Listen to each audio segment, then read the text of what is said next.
27-26 на крајот победа во пенал рулет. Кажи ми краток коментар, како ти го видел теренот овој надпревар? Бе невиđeni nadprevar.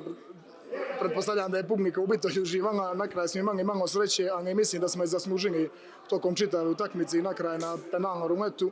Stvarno, momci su izginuli danas, ali kako da ne izginu u ovakvoj atmosferi, nevjerojatna je bila atmosfera, cijel obitelj je tu sta i navijači su bili nevjerojatni. Naš igrač više cijenu utakmicu, ali prije svega momci su iznijeli pobjednu. Moji sve igrači, oni su nevjerojatni ljudi i igrači, svaka im čast. Можевте да го решите победникот уште во регуларниот дел, но на крајот имаше мал пат на концентрација. Pa jeste, ali ovako je najsnađe. Ne bih mijenjao ništa sad kad smo već prošli. Tako da moglo je, ali isto tako ovako je najljepši. Mislim, puni smo samopouzdanja i nevjerojatan osjećaj. Idemo na Final Four. Spremni smo.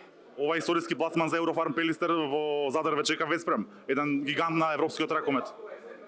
Pa jeste, svi znamo što je Vesprem i kakva je to ekipa, suvišno je troši riječi o njima.